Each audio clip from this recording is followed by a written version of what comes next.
자, 행정과 행정법의 의 이렇게 돼 있죠. 자, 14페이지가 되겠습니다. 여러분들은 행정법 공부할 때는 행정법 전체를 빨리 파악하는 게 중요하다고 그랬죠. 그리고 가장 합격권에 가까이 갈 수 있는 그런 공부를 해야 됩니다. 난이도가 너무 낮아도 안 됩니다. 기초 강의라고 해야지, 기본 강의라고 해가지고 난이도가 너무 낮았다. 그 시험 못 풀어요. 시험 문제 풀 수 있는 그거보다 한 단계 높아야 됩니다. 아시겠죠? 자, 행정과 행정법의 의 이렇게 되어 있습니다. 자, 여기서 키포인트 보겠습니다. 그 파랗게 쓴 거 있죠. 행정의 의 이렇게 되어 있는데 행정 조직과 여러 가지 서로 관련된 마지막 제줄이 있죠. 나아가 행정 주체와 사인의 공법상 법률 관계에 규율하는 법을 아울러 말한다 이렇게 돼 있어요. 그래서 이제 행정법은요 의가 좀 중요할 수 있는데 행정법의 의, 자, 첫 번째가 이제 의의죠.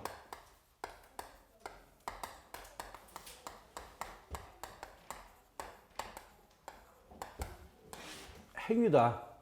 공익을 위한 행위다. 이렇게만 하면 돼요. 국가 또는 지방자치단체가 하는 행위다.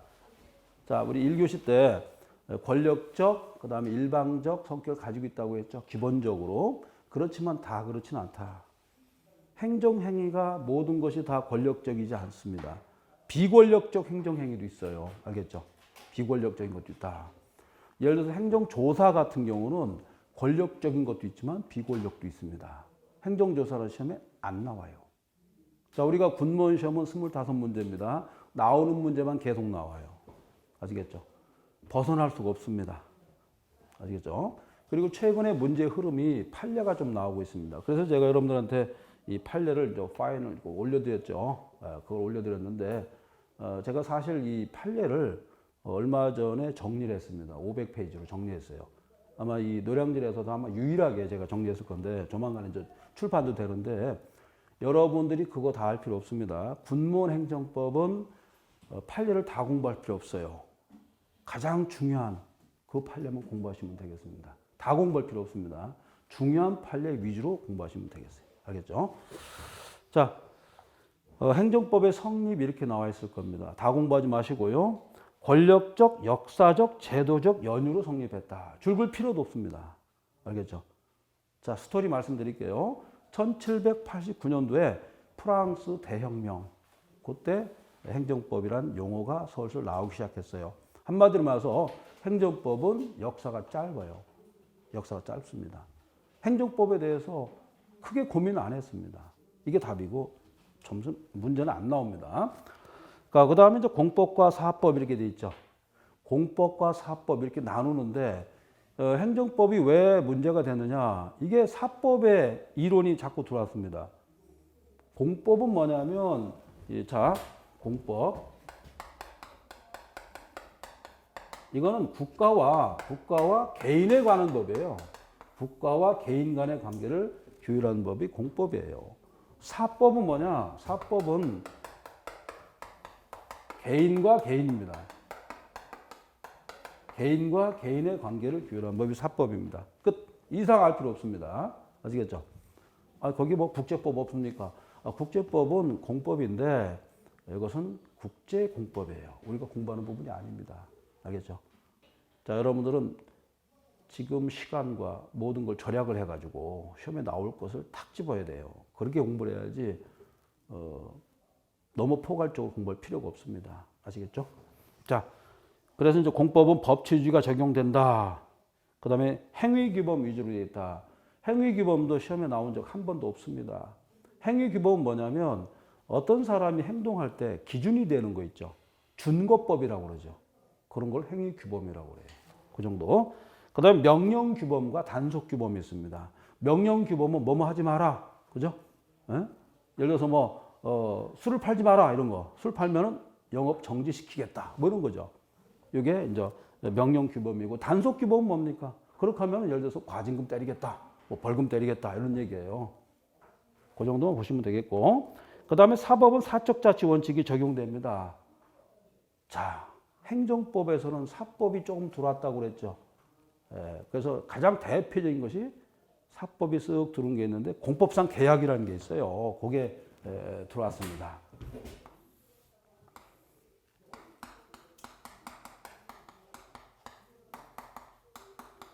그 다음에 이제 사법상 계약. 여기에서 한 문제인데, 여기서 한 문제 출제돼요. 우리 수험생분들이 제일 힘들어하는 부분이 이거예요. 공법상 계약, 사법상 계약 같은 뜻 아니에요? 뭐가 차이점이 있을까요? 이거 차이점 발견하는데 하루 걸립니다, 여러분들. 혼자 공부하면. 정확하게 하루 걸려요. 이게 똑같은 거 아니야? 쾌약인데, 그죠? 청약과 승낙인데, 그죠? 뭐가 차이점이 있을까? 근데 시험에 나온단 말이에요, 공법상 계약이.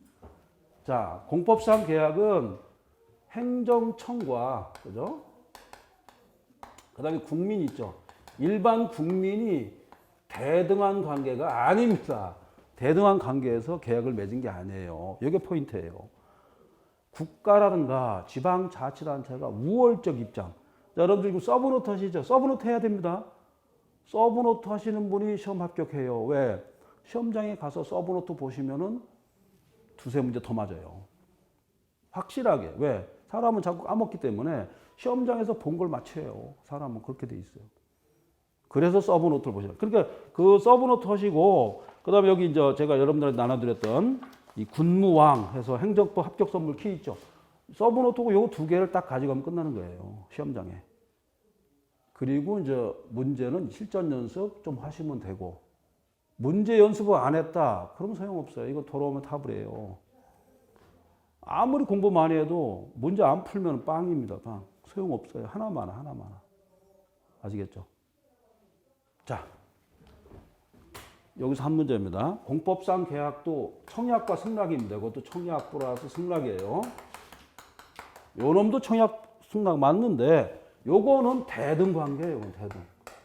서로 대등 관계, 서로. 이런 얘기예요. 공법상 계약은 권력적 입장에서 하는 것이고 사법상 계약은 대등한 관계예요. 요거 차이점 있고. 그 다음에 문제가 공법상 계약에서 문제가 발생한다. 어디로 갑니까? 소송이 달라요. 이거는 어디로 갑니까? 당사자 소송으로 간단 말이에요. 여기로 가요. 당사자 소송으로 간다. 아시겠죠? 자, 사법상 계약에서 문제가 발생했다. 그럼 어디로 가요? 민사소송으로 한다. 민사소송. 완전히 다르죠? 갈 길이 다른 겁니다. 갈 길이. 갈 길이 달라요. 여기서 한 문제 출제되겠습니다.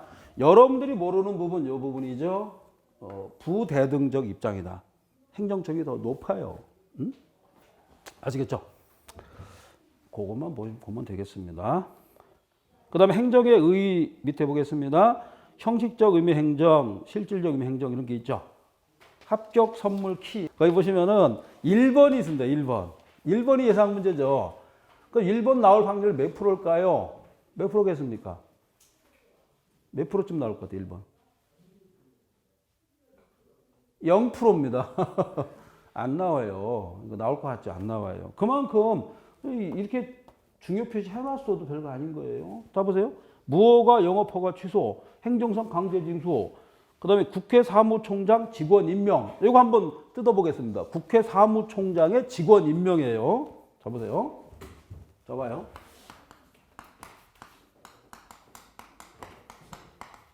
나올 것 같지만 안 나와요. 요거죠. 한번 분석을 해볼까요? 자, 국회 사무총장 어디서 근무하죠? 국회죠. 형식적으로 보면 어디예요?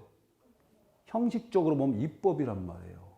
얘가 속해 있는 데가 국회니까. 임명이라는 개념은 행정이란 말이에요. 실질적으로 보면 행정이란 말이에요. 그 답이 뭐라고 나 실질적 행정이다. 맞죠? 그죠? 실질상 임명이란 말은 실질적으로 봤을 때 행정인 거예요. 행정. 이겁니다. 자, 자료가 없으신 분들, 예를 들어 통채이라고 했죠. 통채이라 통고처분. 이걸 분석해 볼게요. 안 나와요. 이거요, 옛날에 한 10년 전에 나왔던 겁니다. 7, 8년 전에. 그때 인기 조금 있었어요. 근데 지금 출제하시는 분들은 안 냅니다. 왜? 낼 게 많은데. 25문제 내는데 굳이 이걸 내겠어요? 안 내요. 지금 여기 행정법 선물키 요거만 받아도 되는 거예요, 사실은. 여러분들 알죠? 이거 별거 아닌 게 아니라 이게 몇 수천 페이지 줄인 거예요. 이게. 수천 페이지를 50페이지 줬습니다. 제가 옛날에 이 교정학을 한번 강의한 적이 있었는데 교정학도 1200페이지예요. 그래서 출판사에 전화 왔더라고요. 이 1200페이지를 좀 줄여달라는 거예요, 저보고. 제가 몇 페이지 줄인 줄 알아요? 여러분들 이거 알면 충격적이에요. 24페이지를 줄였어요. 24페이지. 그러니까 출판사 사장님이 전화 왔어요. 아, 어떻게 왜 이렇게 짧아요? 그랬더니, 아, 그러게 괜찮아요. 교도관들이 말이죠. 맨날 전화 와요. 그거 24페이지 줄여놨더니. 청송교도소 교도관, 뭐, 공주교도소 교도관들이 막 그거 24페이지 줄였어요. 제가 이런 사람이에요. 이게 지금 페이지가 54페이지죠? 1200페이지를 줄인 거예요, 이게. 별거 아닌 것 같죠? 이번에 줄였어요, 이번에. 여기 군파르타 강의 맡으면서. 이번에 군파르타 강의 해달라고 그래가지고 제가 했죠? 또 맡아달라고 또 원장님 뭐 계약이 됐으니까. 그래서 제가 어떤 생각했냐면, 자, 이거 기본서도 있고, 모든 게 다 있는데, 이걸 한번 만들어 봐야겠다. 해가지고, 정말 새벽 4시에 항상 일어났어요. 4시에 일어나가지고, 정말 뭐 속이 시린 거예요. 이걸 줄이려고 하다 보니까. 많은 양을 팍 줄이기가 쉽지 않잖아요. 그죠, 이게. 그래서 줄이는데 선수잖아, 내가. 몇천 페이지를 24페이지 줄였는데, 이걸 못 줄일까 하고 줄였는데, 역시나 이게 스트레스가 엄청 받았습니다. 줄이려고. 한번 봐보세요. 국회 사무총재 직원임의 실질 행정 딱 끝나고 밑에 통고처분 나와있죠. 통고처분 줄 한번 거예요. 실질적 행정이다. 그죠? 실질적 뭐라고 그랬어요? 사법이라고 그랬잖아요. 사법. 그죠? 자, 통고처분은 원래 어디로 가야 됩니까? 범칙금을 납부함으로써 어디로 가요? 행정이잖아. 그죠? 행정인데 원래 통고처분하면 원래는 형사소송으로 가는 거예요. 원래. 일로 가야 돼요. 형사소송은 재판이잖아요. 실질적으로는 사법인 거예요. 실사합니다.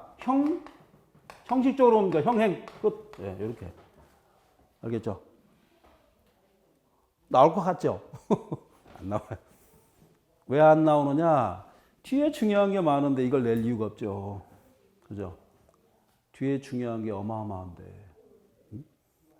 이게 보석으로 치면은, 진주 목걸이 정도 되는 거예요, 진주. 다이아몬드 가질래, 진주 가질래, 그걸 뭐 가질 것 같아요? 둘 다 가져야죠. 그렇죠. 둘 다 가져야지. 그렇죠? 이거예요. 자, 거기에 나온 게만 봅시다. 2번 보세요. 신행정수도 건설. 이게 한 3, 4년 전, 4, 5년 전, 예를 들어 노무현 대통령 때 인기 짱이었어요. 그죠? 그죠? 지금은 안 냅니다. 세종시 아니에요, 세종시. 우리나라는 특별시가 몇 개입니까? 2개잖아요, 2개. 그죠? 서울특별시 하나 있고 또 뭐 있어요? 세종자치특별시가 2개잖아요. 그러니까. 우리나라는 특별시가 2개예요. 아시겠죠? 북한은 어떻습니까? 특별시가 몇 개예요? 북한도 2개일 거예요, 아마요. 북한은 특별시가 더 높은 게 아니에요. 직할시가 더 높아요. 평양 직할시래요. 청진 뭐 직할시 이렇게 개념이 다른 겁니다, 우리하고. 잘 보세요. 그럼 최근에 인기 좋은 게 뭐냐? 3번이에요. 자, 서운 취소, 통채의가 아니다. 이게 무슨 뜻이냐? 훈장 줬다 뺏었단 말이에요. 왜? 반민족 행위했던 사람 있죠. 이런 사람들. 친일 행적했던 사람 훈장 줬었죠. 그거 뺏은 거예요. 이거는 통채행위 아니다. 무슨 뜻입니까? 이거에 대해 소송 걸 수가 없다. 이런 얘기죠. 이건 통채행위 자체가 아니라는 겁니다. 줄 한번 그세요. 통채행위 아니다. 이게 판례 태도고. 자, 근데 이렇게 시험에 나와요. 통채행위는 여론적 통제에서 자유롭지 않다. 이렇게 시험에 나와요. 자, 제가 이거 54페이지로 줄여드렸어요. 괜히 드린 게 아니죠. 집에 가서서 읽어봐야 됩니다. 이거를. 고작 해봤자 행정법이 다 줄여보니까 54페이지예요. 알겠죠? 54페이지밖에 안 되는 거예요. 요거 보고 기본서 보면은 거의 흐름을 다 파악하는 겁니다. 아마 노량진에서 거의 넘버원이 되지 않을까 이렇게 생각해요.